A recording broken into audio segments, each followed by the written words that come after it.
Okay. As you may know, Move as One Coalition is a broad coalition of 140 civil society organizations and over 70,000 people who have been advocating for sustainable mobility for all Filipinos since May 2020. Okay. On February 2, the coalition led the issuing of the statement calling on MMDA to explain why the Metro Manila bike lane has been delayed. And that statement has been signed by almost 30 cycling groups and other advocates. Today, we are here to listen to two spokespeople of the coalition.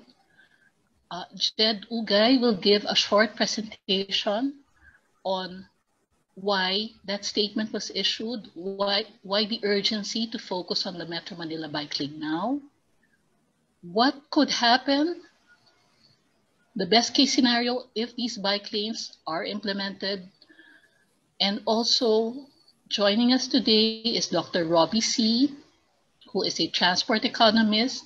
So it will be fairly straight, simple. Jed will give a short presentation. Robbie will support, and then we will also allot time for the media to ask questions of these two gentlemen. So if there are no other questions, then Jed, please begin your presentation. Thank you.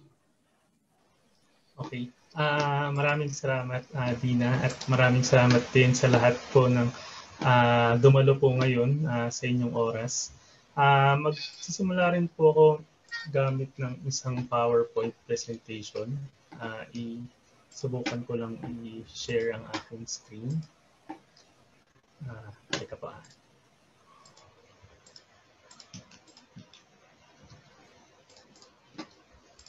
$30 seconds, teka.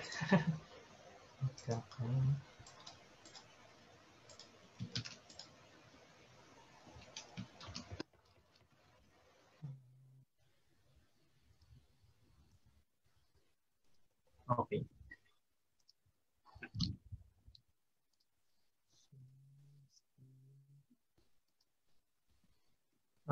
Nakikita niyo ba yung screen ko? Ito. Yes. Kita niyo yung slide? Yes. Okay. So, salamat ulit sa inyong oras ngayon.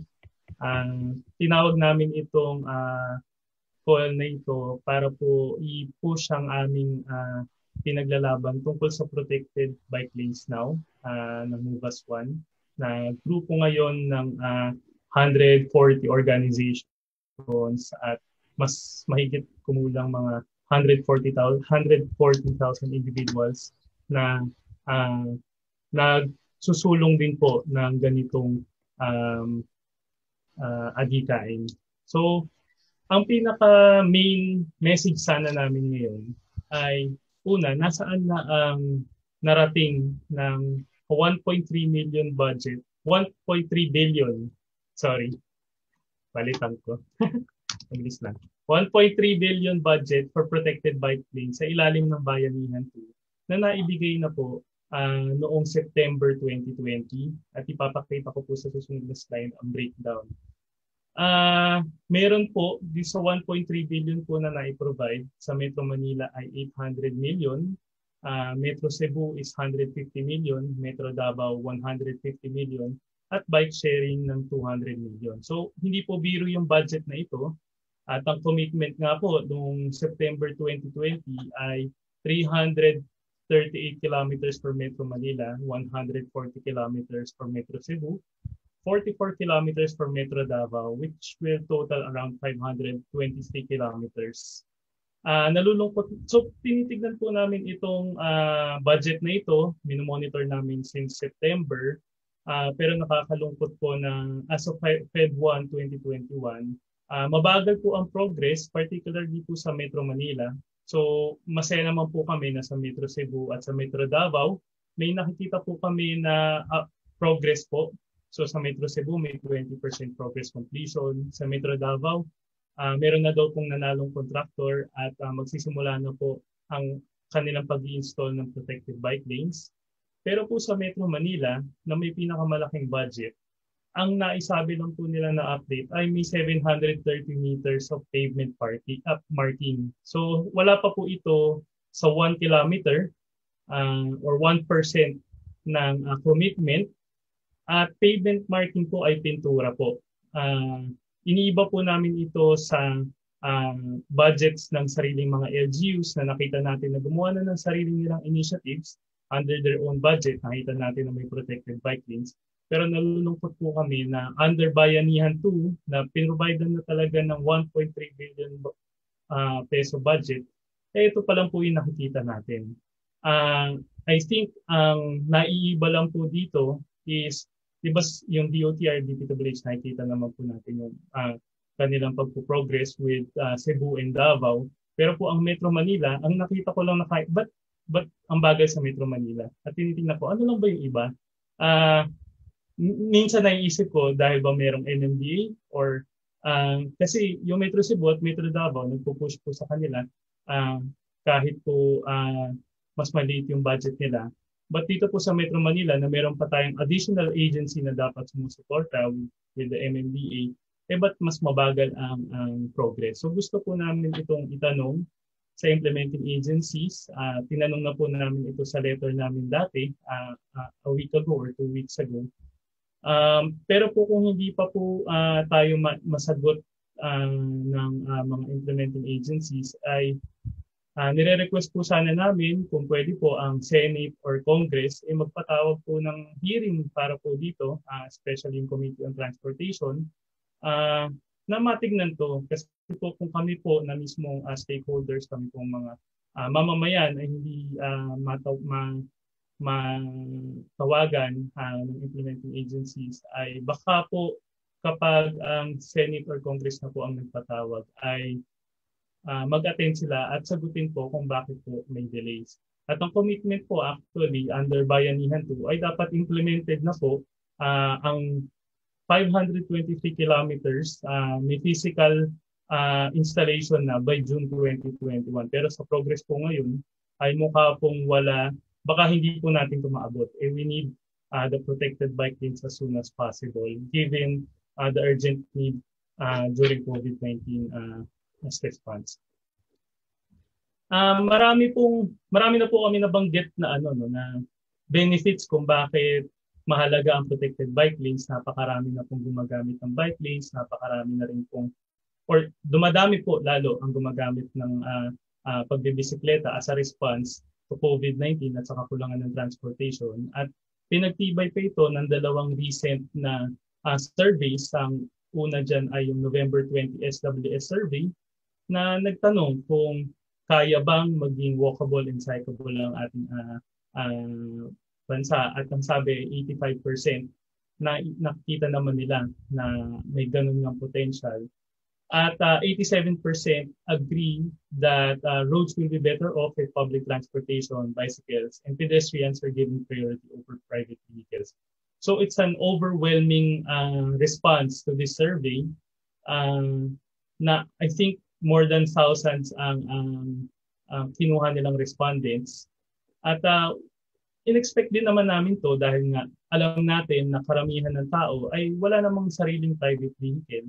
Karamihan po dyan ay dependent either public transportation or pagbibisikleta. Pero kung kulang ang public transport pero kailangan natin magpatuloy buhayin ng ating pamilya, hindi tayo maghihintay na mabigyan ng public transport. Marami dyan, nagbibisikleta na o naglalakad. So, sabi rin po sa recent 2020 labor survey, 78% said na we would still use bicycles for going to work even if there were other accessible forms of transportation. And 82% said that our main reason for cycling is to get to work considering pandemic and limited transportation. So, saktong-sakto, malinaw na malinaw yung mga numero. 8 out of 10 people agree that this is an important infrastructure that our government on all levels of government must provide. Tinignan namin noong June 2020, meron kaming statistics.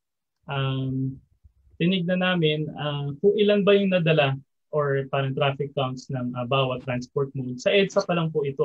So, snapshot dahil EDSA lagi ang tinitingnan natin. Monthly, monthly stats. So, meron din po kaming sources for each one. So, pwede rin po namin provide. But basically, for MRT3, nadala po niya ay 900,000 people. Ang ating EDSA carousel nakapagdala ng mahigit na 1,000,000 tao. Habang ang private vehicles, kahit tatlo po ang road niya, kita niyo, majority ng road ay para sa kanya, ay 139,000 lang po ang nadala niya in the month of June. At yung mga siklista na maliit lang yung espasyo, wala nga silang espasyo na naibigay, ay 100,000 po ang nabilang noong June. So June po yung pinili namin dahil yun po yung meron kaming data for all transport modes. Dahil po yung pagbibisikleta, hindi po lagi binibilang. Madalas po hindi yan kasama sa traffic counts, kaya talagang naiitsapwera. But noong June 2020, nagkaroon po ng study ng snapshot. Tignan natin, ilan pa yung dumadaan na siklista sa EDSA. At please note na sa EDSA po ito na madalas mas iniiwasan din naman ng mga siklista dahil ang dami nga pong sasakyan. At, pero po, kung titignan po natin yung iba pong mga daan, let's say hindi po EDSA, ibang national roads, na wala pong MRT3, so kumbaga mas konti po yung nadadala ng daan na yun. At meron pong mas marami pong nagsisiklista po sa iba pa pong mga daan. So parang kung sa EDSA pa lang po, ganito na po karaming siklista, what more po kung sa iba rin pong i-consider din po natin as a whole yung network kung gaano karami po yung nagbibisikleta. At yung suggestion po namin na magkaroon po ng protected bike lane, ito po yung nakikita namin nadadala sana or ang passenger throughput or people throughput ng EDSA, mas na-utilize sana natin ng mas mabuti. Nakikita po namin na kaya po nito magdala ng around 2 million people kung meron po tayong 2.4 meters of protected bike lane. So the more space we allocate for bikes, the more that it can carry. And the more people feel safe to use the bike lanes, then more people will use the bike lane. Kasi marami po kami kilala na willing naman po sana magbisikleta, kaso kung hindi nila feel na safe, hindi nila susubukan. So ibigay po natin iyon sa kanila para po, dahil nga po yung pagbibisikleta ay isang safe and resilient transport mode. At also po, hindi na po natin maitatanggi na ang dami na po siklista ngayon. So ang sinasabi po ba ng gobyerno, itsapwera na lang po ba natin sila? Parang hindi natin sila kinoconsider kahit taxpayers po sila, mamamayan din po naman sila. Bakit hindi po natin mabigyan ng lugar sa daan? Nakikita po natin na yun nga po, kailangan po natin mag-provide, especially na yung time ng pandemic. This is the opportunity to try this out. Kaya po kami talagang may sense of urgency dahil ito na po yung panahon na magawa natin itong mga progressive changes na nangyayari na po sa ibang bansa. Pero tayo pa rin po, stick pa rin po tayo sa ating car-centric thinking. And kapag pinalagpas po natin ito, kami po, pag nakita natin na baka hindi na magkaroon ng opportunity lalo in the future. Kaya kailangan po natin na ma-provide ito agad. So, yun nga po, kailangan na ng agarang aksyon ng implementing agencies para sa protected bike lanes now dahil marami na pong gumagamit ng bisikleta ngayon bilang response sa COVID-19 at kakulangan ng public transport. Ang bisikleta ay resilient transport mode para mitigate ang pagkalat ng COVID-19. Nakita po natin to especially sa mga frontliners at healthcare workers na ayaw pong makahawa ng iba, wala naman silang sariling sasakyan, mas gugustuhin po nila na magbisikleta na lang kaysa mag-public transport. Baka, for example, maging carrier sila, may risk po sila ng ganun. Mas magiging resilient tayo as a community kung mas marami po nagbibisikleta. So, ang bisikleta din po ay hindi nagko-contribute sa traffic congestion at pollution na mga importante ding issue ng ating bayan. At ang bisikleta ay mura at affordable na option para sa tao. At so para sa tao, ito ay practical at mura. At para sa gobyerno din dahil mas mura at mas mabilis i-implement ang bicycle infrastructure kaysa yung mga ah, project natin para sa mga sasakyan. Kaya pong gawin ito ng ilang buwan lang. So 2 to 3 months kaya mag-install po ng protected bike lanes at barriers. So muli, ang pinupunto namin, ito po ay specifically for Metro Manila, 814 billion po ang budget na pinrovide na last September. Kalimang buwan na po tayo in counting at 5 buwan na lang po ang natitira para magawa ang more than 300 kilometers of bike lane. So nasaan po yung progress? Sana po sagutin po ng ating mga ahensya na kung paano po ito magagawa. Kasi kailangan na po natin sila. So, ito po, muli yung hashtag commuters naman, pakita po namin na marami po nagbibisikleta at ang Move as One Coalition ay isang malaking grupo at lumalaki na po na grupo na nagsusulong ng pangailangan ng karaniwang Pilipino pagdating sa transportasyon. At marami pong nagsusuporta sa protected bike lanes, kasama na rito ang mga siklista at hindi siklista. Baka kasi po ang tingin ng gobyerno, ang mga nagpo-push lang po ng protected bike lanes ay mga siklista. Pero actually po, sa grupo ng Move as One at sa mga tao po na nakakausap po namin, marami po sa grupo ang hindi naman po nagbibisikleta pero nakikita po nila na mas maganda po ang impact or sa ating ekonomiya at sa ating public health kung meron po tayong protected bike lanes. So, hindi po ito parang either biker ka or hindi. It's more of bikers and non-bikers uniting towards this common advocacy na magkaroon po ng protected bike lanes. At tingin po namin na ang transportation ay isang electoral issue of national concern. And this will be one of the defining issues in the 2022 elections. So kami na po nagsasabi, diretsahan na importante sa amin ang issue ng transportation, ang issue ng bike lanes, kung ano po ang magiging mga aksyon at desisyon ng gobyerno para po sa mga bike lanes. Marami naman po nagsasabi na nagsusupport from government na nagsusupport sila sa protected bike lanes pero kung hindi pa namin nakikita yung actual physical protected barrier saan, hindi po namin puro salita lang po yan. So, ang message din po namin, matatandaan po namin ang mga gagawin ng mga ahensya ng gobyerno at ang mga aspiring political candidates from 2022. Tinatandaan po namin yan.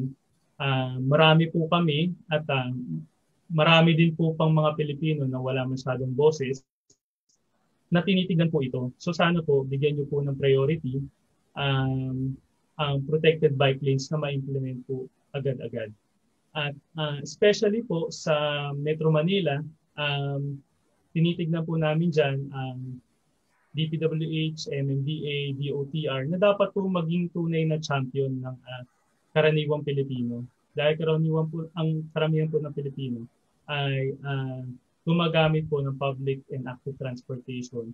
So kayo po bilang government agencies na nagpo-push dapat ng pangailangan ng karaniwang Pilipino. Dapat po kayo ang maging champion namin dito sa pag-implement po ng protected bike lanes.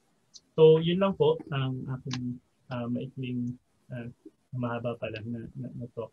At I think open kami sa mga questions, Dina. So, I'll give back to you the floor. Okay. Maraming salamat, Jed. Ang ganda ng presentation mo. At this point, open na po ang forum sa kahit na sino pong gustong magtanong sa ating resource speakers who are Jed Ugay and Robbie C. Now is the time to clarify any matters that are not so clear.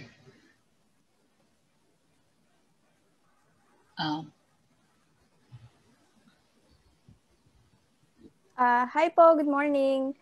This is Yes, like Meg. from Inquirer po. So, ayun po, I'd like to ask lang po, Sir Jed, you mentioned in your presentation na Metro Davao and Metro Cebu are ahead of Metro Manila despite us having a bigger budget for protected bike lanes. I understand also that our agencies have not yet responded as to why this is happening. But you, as an advocate, what do you think is stopping the government from immediately building the protected bike lanes despite the public's clamor for it, and especially now during the pandemic? So, try ko sagutin, tapos baka si Dr. Robbie will add some more. But basically, baka po hindi talaga mataas yung commitment ng agencies to really push for it. That's one possible reason. Hindi natin alam pa masyado dahil nga po, tinanong na po namin ito 2 weeks ago sa aming letter at willing pa nga po kami magkaroon ng dialogue or meeting with the agencies. Pero hindi pa po natin talaga naririnig ang tunay na reason. But yun ay amin lang tingin.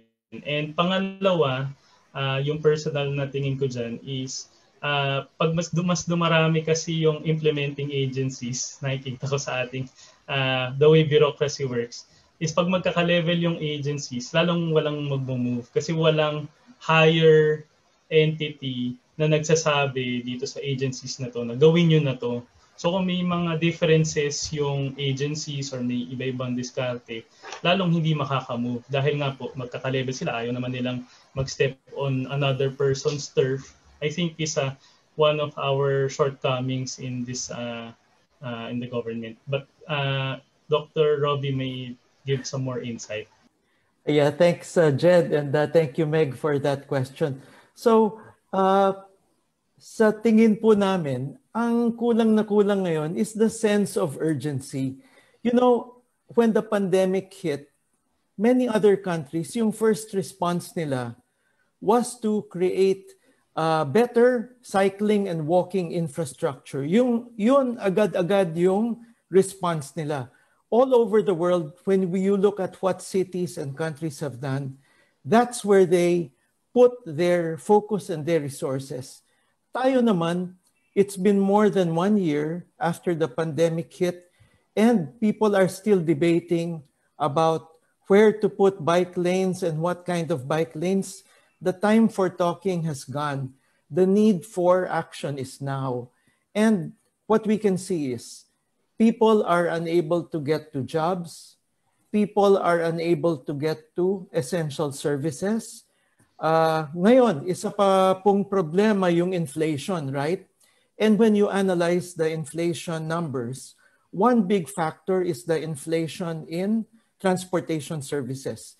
They have become more costly because they are now more scarce.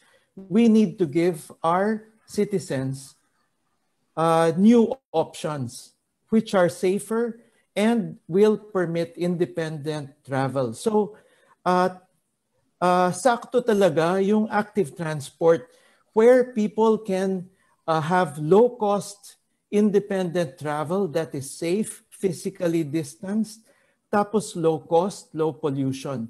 That's what we need today. And society, everyone will benefit if more people shift to active transport. So yun ang, I guess, rationale why we are so focused on pushing active transport infrastructure. It's a very cost-effective response. It will benefit people not only in terms of mobility, pati na rin yung health, environment, and even those who are concerned about climate change. There will be definitely a contribution. All of us will be better off. I just want to add also to what Jed said. Today, cyclists are powered by their own energy. Dapat sila yung made the most direct routes. The shortest means of travel should be for cyclists and pedestrians. Yung mga nakakotse or even those na nakamotorsiklo, they are being powered by fossil fuels. You can give them a little more inconvenience so that the majority who are forced to walk or cycle will have a more convenient travel. And so this is one reason why even on major roads such as EDSA, we need to have protected bike lanes. EDSA needs to be the backbone of a cycling network or a protected bike lane network in Metro Manila.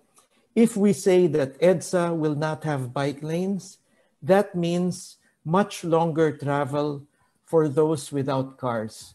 So kailangan i-prioritize na natin yung mga carless majority, and that's what we are pushing for. Thank you, Meg. Thank you po, sir. Yes. Question po. Sir, can you hear me? Is this working? Yes, Franco. Okay. Sir, in response po to the first solidarity statement, no, DOTR pointed to its bike sharing program, yung 31 bike sharing stations.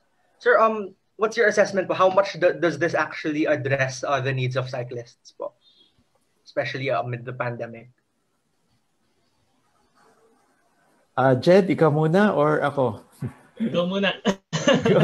Okay. Actually, bike sharing, magandang programa ito. It can be a very powerful tool, especially for people who also cannot afford bikes or cannot bring bikes around.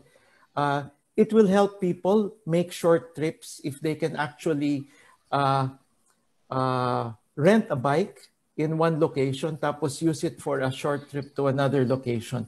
Pero it has to be also a well thought out and planned program. So our feeling is it's a good start. It needs to be supported and expanded. Hindi pwedeng, something that is just for demonstration. It needs to be thought of now as a longer-term initiative. So this is what we need to see. There needs to be a more comprehensive plan for the bike sharing program. Sa ngayon, parang I think they have, there is some investment, indicative investment of 200 million in the bike sharing program. We need to see how best to use this so that it will have the biggest impact. Tapos how this can be expanded. Kasi we know in many other cities, maganda talaga yung bike sharing program and it's very valuable also, especially for tourists. Ginagamit nila to. Especially kung meron na tayong mga protected bike lanes, we would become a very tourist-friendly city. Sa ngayon, Metro Manila, I think all of you will agree, hindi tayo tourist-friendly, diba? But that's what we should aim for. Walkable, bikeable, good public transport, we will then be very tourist-friendly. Thank you po. Dagdagan ko lang konti, Robbie. Doon sa nabanggit nga ng mga na-implement with the OTR, I think kulang pa rin siya doon sa 200 million na commitment. So makita sana natin kung magkano na yung nailabas for the bike sharing program na nagawa na ng DOTR at kung magkano na yun, tapos ano pa yung remaining budget at saan pa gagamitin yung remaining budget. At nung nagdi-discuss nga nung budget under Bayanihan 2 for bike sharing, isa po sa tinalaga din na responsible for this is MMDA. Pero wala pa kaming naririnig na anything about the bike sharing program from MMDA na dapat nilang sabihin or i-update tayo. So, yun lang. Sir, you mentioned earlier parang having doubts about the level of commitment of DOTR or not. Sir, did you feel that parang DOTR was trying to siguro divert from the issue with their response? I mean, by pointing to the bike lane, by pointing to the bike sharing program instead of addressing the delays, for example? I think, sige, go ahead. Okay. I think DOTR actually is pushing. It's trying, although we can definitely get more push from them, but I think they're trying. I guess yun nga, baka Robbie would be able to know, but I think they're trying. And we believe that this is a major change nga in terms of DOTR policy. In the past, parang maliit lang yung attention nila sa active transport. Pero today, we can see that it's becoming a major part of their strategy for improving mobility for all Filipinos. And we hope this will also be carried by other agencies. I think where we know that transportation and infrastructure with partner agencies. So DPWH, local government, MMDA, they all need to be on the same page. So I think that's where we see some of the problems. Yung mga agencies don't see eye to eye on all the different aspects. So that's what we need. Everyone needs to be on the same page. So we need to focus their attention on the urgency. Yeah, thank you, Frank. Saka i-add ko lang. Nabanggit ko kanina, yung Metro Cebu and Metro Davao are progressing. Pero Metro Manila talaga yung parang napag-iwanan. And I think yun nga, yung parang ano bang naiiba sa Metro Manila, bakit natatagalan? Meron pa nga silang additional agency who is supposed to work on this, which is the MMDA. So I think kaya banggit yun, no? Kasi I think DOTR is trying to push nga Metro Cebu and Metro Davao and DPWH as well. But in the Metro Manila, I think there's a lack of commitment from the MMDA. And I guess we were just concerned about the recent statements from the new MMDA Chairman Avalos about his views on the bike lanes. Kasi he's saying na kung may matirang space, baka pwede magkaroon ng bike lanes, which is, I think, very concerning. And also, he's also thinking na yung bikes, baka wala ng space dyan. Sa sidewalk, pwede, which are very concerning things. And I think these statements may be like painting some of a snapshot of what MMDA thinks about the bike lanes, and maybe is one of the reasons why Metro Manila bike lanes is delayed. Kasi yun nga, yung DOTR and DPWH are having their track records outside of Metro Manila. But we are seeing these bottlenecks in Metro Manila. So we just want to see ano ba talaga ang nangyayari sa Metro Manila, bakit nadi-delayed, and also ano ba yung commitment ng MMDA for this one. We've been hearing things from DPWH and DOTR which are positive, and ASEC Steve Pastor has been going to a lot of interviews saying things. So they're really trying to do something. So baka lang kasi masyadong ma-push din yung blame on them. I think they're trying. But really, we want to see more commitment from all agencies. Yun lang. Thank you. Sir, can I press lang po about your points about lack of commitment and coordination among the agencies? Am I right to assume that what you're saying is the bigger share of the fault for the delays is on MMDA? Well, maybe if I can add to what Jed said, Franco. Recently, of course, we've heard the MMDA chair give two suggestions. One is to put motorcycles on the curbside lane. The second is to consider, I think, elevating the bike lanes, meaning putting them at the same level as the sidewalk. And this, I think, was proposed earlier. We know that EDSA and many major roads in Metro Manila have hardly any sidewalk, already totally insufficient for pedestrians. How can we squeeze bicycles into that space? And if we consider how difficult it is to acquire land, right, for additional sidewalk space, I think it is unrealistic. It is not a practical solution for the crisis we are in today.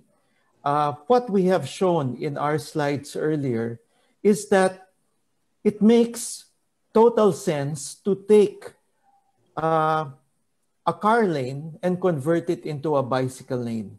That will generate the most impact, the most positive benefit for society and for everyone's mobility. We should take that solution and not worry so much about the impact on the minority who are car users. Car users are already privileged to travel in a comfortable vehicle and in isolation.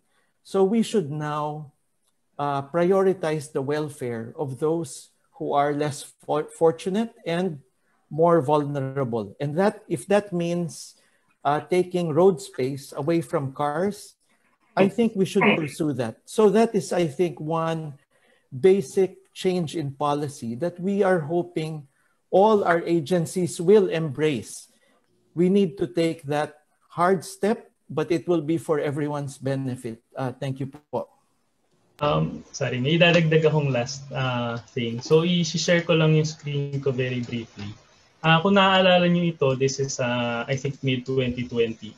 Ang DOTR was proposing protected bike lane design already. But MMDA parang doesn't want bike lanes on EDSA, or parang, I don't know, they're saying that they promote protected bike lanes, but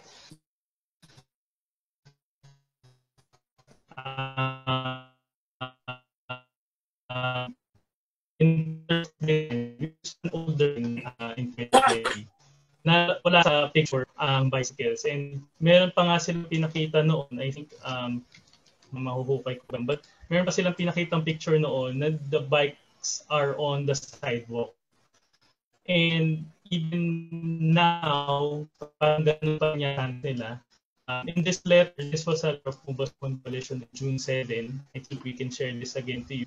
And we reiterated this to call to the MMDA chair na we would support the DOTR proposal before, which was shown, I think, in Senate, President's Monday updates, diba, for COVID for buses. It's really clear inequality in terms of road sharing. So, we just wanted to show this, and maybe this is still the thinking now.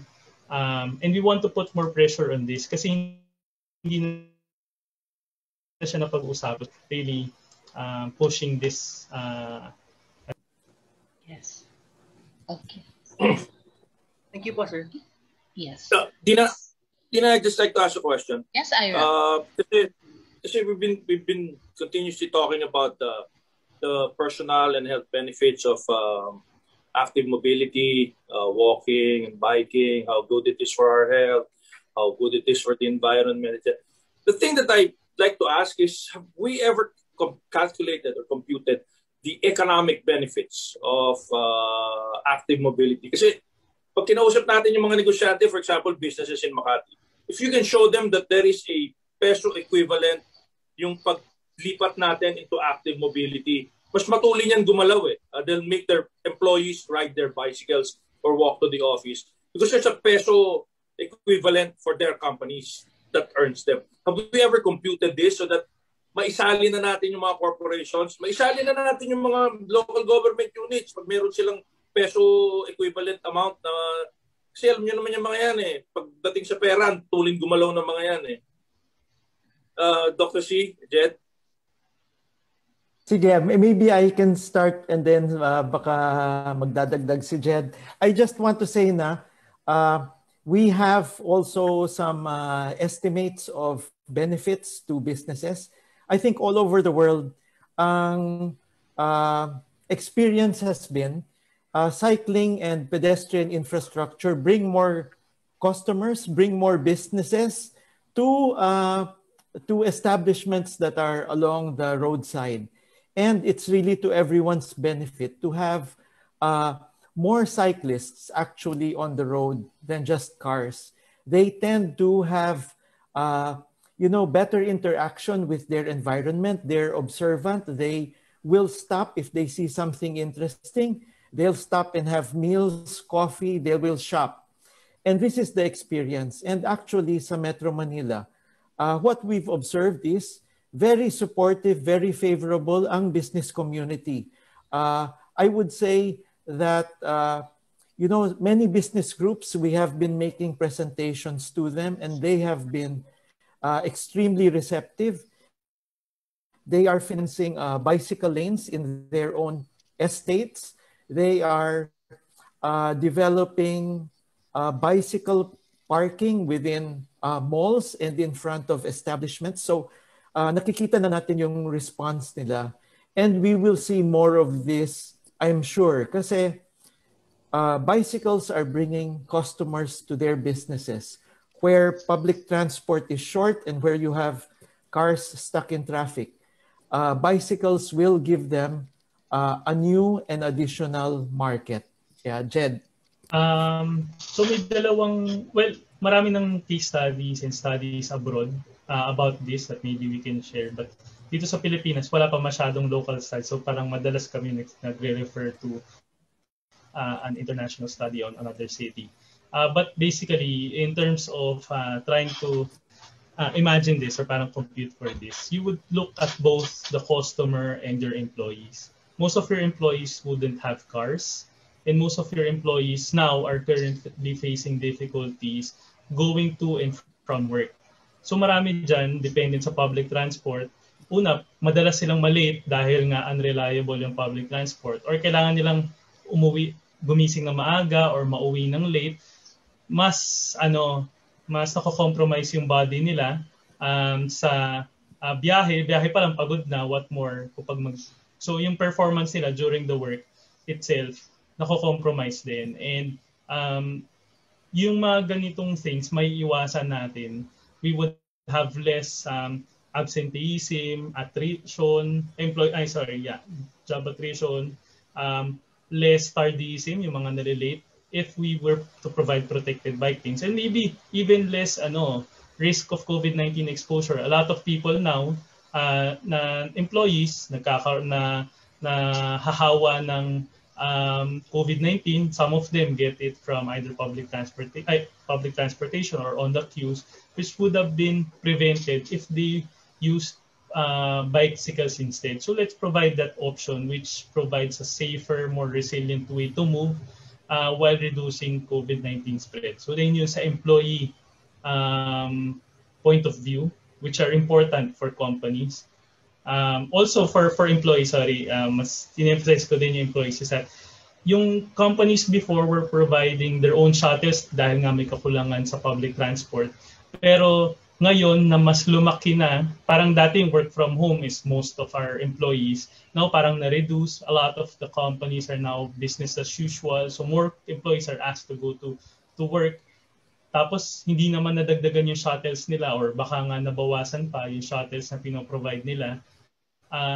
Lalong walang options yung mga tao. Naiipit yung employees na paano sila makakapasok sa work. So those are for the employee side. But for the customer side, yun nga, mas mabilis makarating sa yung employees mo. Also, you would need less parking requirements. Parang you can have more bike customers if you provided like kahit wala kasi yung car parking, let's say your establishment can only provide 3 car parkings, which is good for 3 customers, let's say, or 6 if 2 persons per ano. But if you had just one bike rack there which can hold like 10 or 20 bikes, you could have had more stores looking into you. And I think it would be interesting to look at the case study now on Rada Street.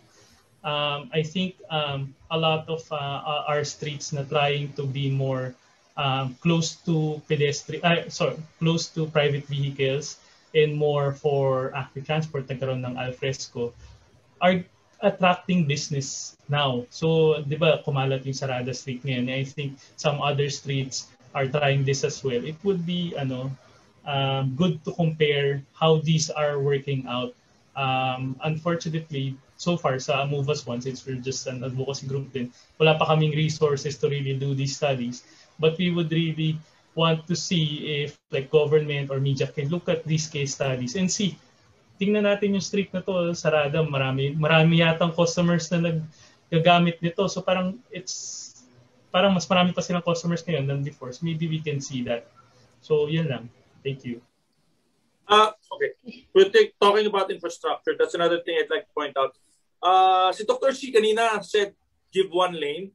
I agree with that because one of my observations is yung ginagawa nilang kalahating lane sa kalye, it causes more traffic than non-traffic because nagsisiksikan yung mga kotse dun sa kalahating lane eh. That's right. Why don't you just give the whole lane to the bikes and then let them bike there more properly? But to go to my infrastructure question, number one, can we not integrate bicycle occupancy into our buses and into our trains? In many of the first world countries that I've been to, pwede mong kargahin yung bisikleta dun sa train eh. Tsaka pwede mong kargahin yung bisikleta sa bus. In fact, in the US, buses, public transportation are equipped with bike carriers at the front and at the back. So that if you're riding a bike and you need to hop onto a bus, you just stuff it at the front or at the back and then pick it up when you're getting down. Tapos, kasunod nun is, pwede bang sinubukan nyo na bang kausapin yung mga CBDs na maglagay ng mga mas maayos na bike-friendly infrastructures like bike parkings. There is a building in BGC, Net building that gives shower rooms for cyclists. Diba? Have we gone to this stage? Thank you po, Ira, for your suggestions. Very good. Kailangan integrated lahat ng mga travel modes natin. So, how to ensure that people on bicycles can use mass transit. So, very good suggestion about yung buses and trains. And tama rin po kayo about the different measures also that CBDs that are different business centers or business districts can do. So we have a set of recommendations nga that we have been pushing with different private sector groups and with yung managers of business estates. So yun na nga, things like showers, bike racks, bike repair facilities, and proper bike lanes. These are all going to be very important. So yun, that's absolutely right. We need to make that part of our local infrastructure.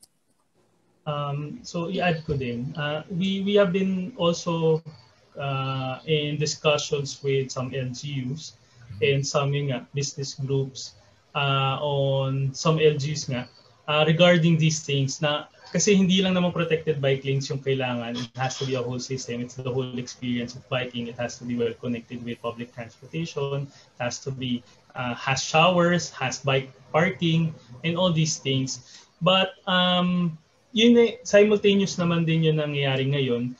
But nakikita namin, medyo mabagal yung galaw if we will continue just talking with a few LGUs. But we want this to be implemented nationwide on all LGUs.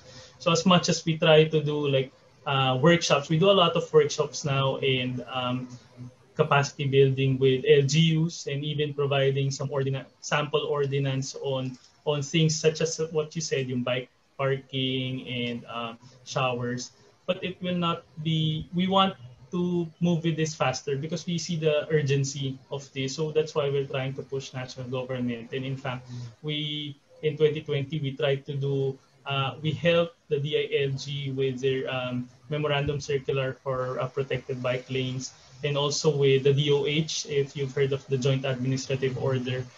We put there the guidelines which show that we have to promote these supporting things that are also important. So aside from the guidelines for the bike lanes, but also providing showers, providing incentives to using bikes. Like for example, if we can have like loan assistance for the LGUs for their constituents, showers, and all these things, and providing bike parking. So yeah, we're looking into that also, but we want to implement this on a nationwide scale faster, and yun. So yeah, Jed, I want to add also that another measure that's being pushed by one of our partners, Manila MNL Moves and ICSC, they have launched yung Mobility Awards. So this is another way we are trying to incentivize yung LGUs and the private sector to do innovative things that will promote active transport. So that's one concrete measure. We are also talking to DILG about revising or improving yung seal of good local governance. This is one way of rewarding good performance and innovation of LGUs. So if DILG incorporates yung mobility improvements in the seal of good local governance, it will also, I think, give a strong signal, plus motivate LGUs to adopt good practices. Yeah, thank you. Tina, one last. Okay. Have you guys ever thought about creating a skyway-like bike lane in Metro Manila that snakes inside the metropolis? See, what the Skyway did was it might be longer in distance, but it is so much shorter in travel time. Have you guys thought about, because the Mabuhay lanes is one example of a route that snakes inside Metro Manila to beat traffic, but nobody's using it when it comes to cars. Baka pwedeng hingin nyo na lang yun sa MMDA, di ba?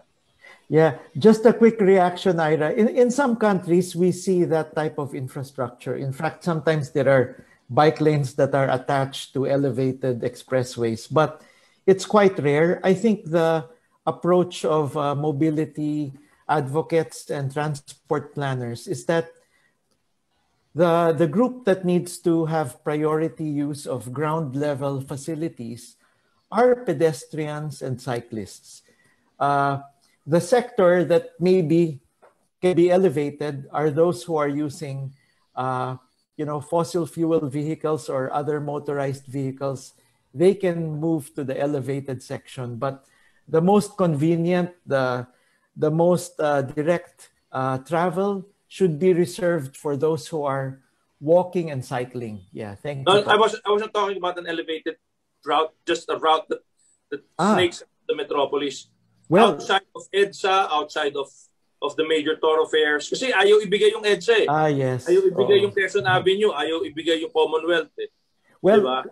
we are pushing for all the major roads to incorporate bike lanes, and I think this would be a good measure. Yeah, thank you po. Yung i-add ko lang, dahil human-powered kasi yung, as mentioned by Robbie, yung mga transport modes for biking and active transport. Mas nakakapagod kasi pag mas malayo. But we see that the major roads, particularly EDSA, Commonwealth, C5, these roads are the most direct and therefore the least effort in terms of pagpapadyak, or syempre ayaw din natin ng ahon, kaya medyo pag elevated, nakakapagod lalo, di ba, pagpaahon rather than flat. So we want to minimize that for people na maggagamit ng bicycles. We want them to have the direct access, particularly may mga naplano nga kami before na hospital loops. So the most direct path from the frontliners' residences to the hospitals and to connecting various hospitals in the most direct route. And second, pag ganun po kasi, masyado pong matagal siya ma-implement, and we mentioned the urgency given that we are now in a pandemic situation. We need the protected bike lanes as soon as possible. And if we want to implement as soon as possible, we need to have just the protected bike lanes na simple. We get one lane, we put barriers like bollards on them, and just label it or parang put some markings to show that it's the bike lane so that it is fast, so we can implement as soon as possible, which is the most important thing right now. And then later on, we look at it and see how we can improve it later. Parang, okay, we put the bike lanes now as the immediate measure. Tapos, if may mga long-term projects na naiisip na mas malaki, mas grande yung infrastructure or something, we can do it later. But now, kasi the more we think about those grand schemes, the farther that we get to our goal. Kasi, yun nga, baka after 2022 na yun ma-implement, di ba? Or much less magka-physical stuff. So, we want the simple protected bike lanes on all major roads as soon as possible. Nagkaroon na nga, na-reduce na nga yung need for trips eh. So parang, do you still need all the roads? Like Commonwealth has 6 lanes per direction, 8 lanes per direction. Isang lane lang yung kukunin, tapos hindi pa maibigay. And also, similar to EDSA, it's also 4 lanes, 6 lanes on many parts.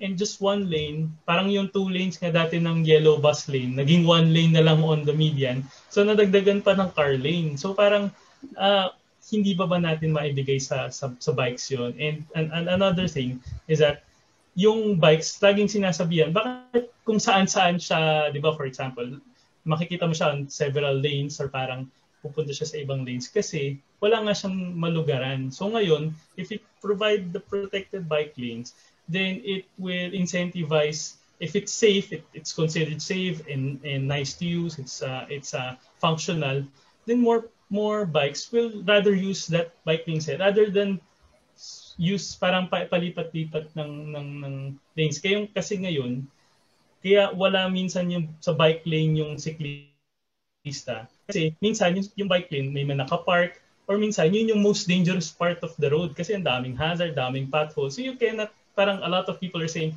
why are they not on the bike lanes? But really, if I'm a biker looking at my own welfare and I see that the bike lane is where it's most dangerous, then I wouldn't use it. So instead of looking at that as that issue, why not look at bakit hindi ginagamit yung bike lane? Baka kasi may ganitong reasons. So it's just it's not the discipline problem, but it is more of, is it really a usable infrastructure? If it's a usable infrastructure, definitely bikers will use it more, and if more bikers use it, then mas lalong walang conflict between vehicles and bikes kasi yung bikes, mas ginagamit na niya yung bike lane. So wala nang less interaction kumbaga sa road na magkita sila doon sa vehicle lane. So I think it will be a win-win situation for all road users. Thank you. Okay. One small point I want to add to what Jed said. You know, with Skyway Stage 3 already open, we have an additional north-south corridor, right? So it's a timely opportunity. Cars will shift to Skyway Stage 3. That gives us the chance to convert at least one car lane into a bike lane. There's no better time. There shouldn't be any excuse. So I just want to leave that thought. Yes. Sorry, may isa pa pala ako naisip. Ang dami na. Doon sa sinabi ni Sir Ira kanina, maganda yung bike, yung gagawa ka ng pedestrian and bike lane infrastructure. For example, pedestrian bridges and bike bridges. A lot of our bridges crossing our major rivers and waterways, puro for cars. So, yung pedestrian and bike bridge can be implemented cheaper and faster. For example, if there's parallel dun sa Santa Monica Bridge or dun sa Guadalupe Bridge for bikers to use na only for bikes, then they wouldn't use the Guadalupe Bridge kasi meron ka lang dedicated bridge for example, along JP Rizal, di ba? JP Rizal, tapos crossing the Pasig River, going to the other road. If there's a bike bridge, then it might be used by more people, and we would encourage more bike bridges all over Metro Manila. For example, sa Intramuros area, yung sa Manila, dami rin ganong kinds of bridges, and we would recommend those kinds of infrastructure. Thank you. Okay. Thank you, Jed, Robbie, Franco, Meg, Ira, for participating today. Claire, we didn't hear from you. Would you have any questions, Claire?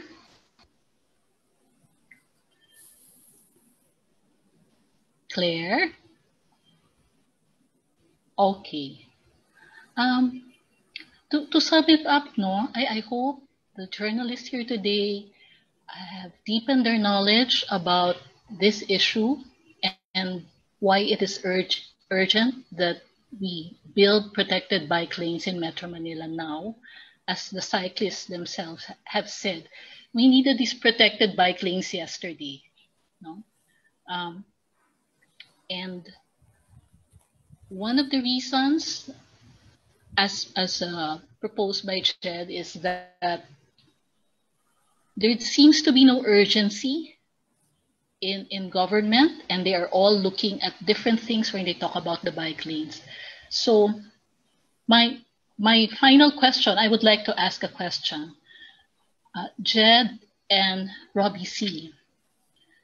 Given that all this talking has taken place, no? How many months already of discussions with you, the DOTR, MMDA, DILG?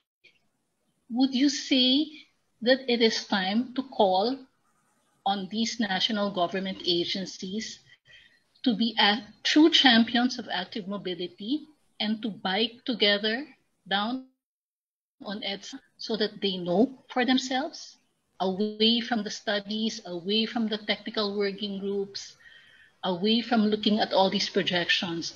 Is it time for them to do this, to actually go down to the ground and bike together on EDSA and see what the conditions are like? Mauna na ako para si Robbie yung final say.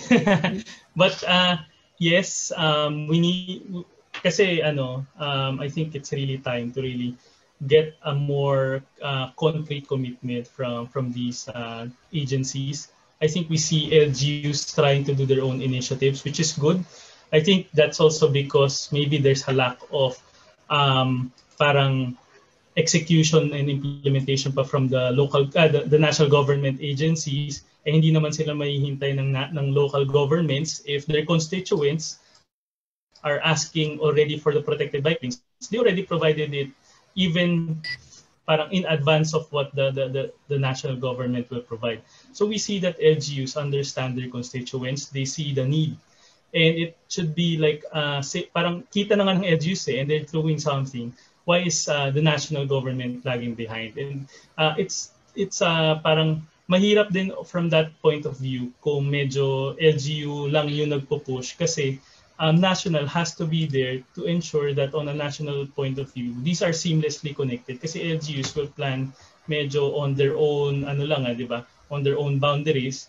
And but most people will have trips na parang from one city to another. So it has to be well connected, and these kinds of planning has to be done from a regional or regional level, and national has to put the standards, the guidelines to ensure that these are well connected and yung design complies with the national policy.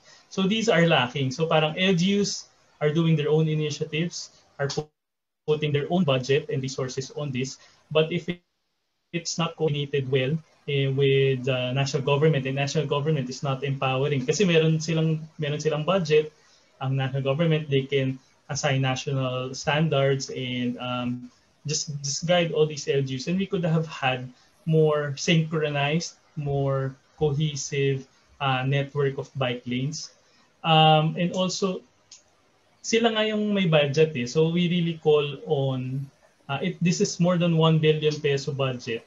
We call on the national government agencies to answer where it's going and what's may commitment nga na by June 2021 it has to be implemented. Hindi lang procured or obligated. It has to be installed on the road. And we need them to answer. And we would request Senate and Congress to even call a hearing if we're still not getting a response.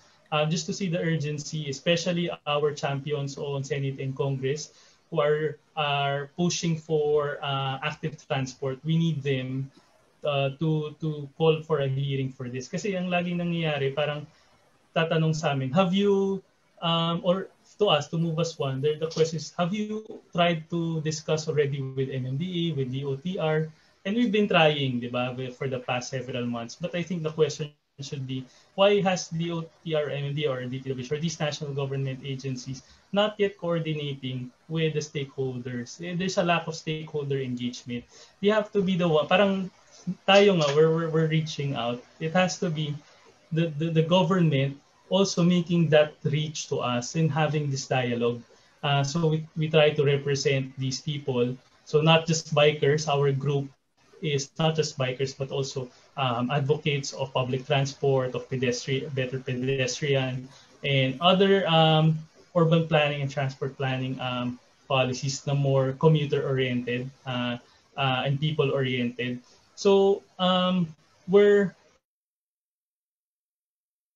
pushing for this, for protected bike lanes. So they have to also do their part.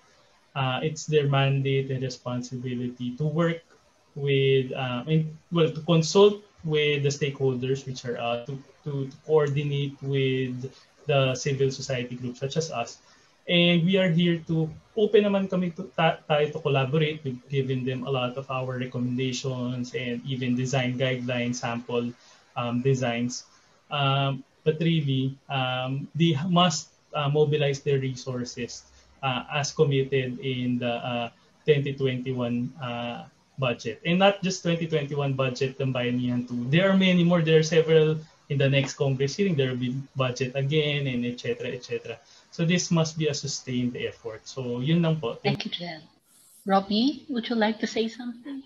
Yeah, just something very brief to maybe close.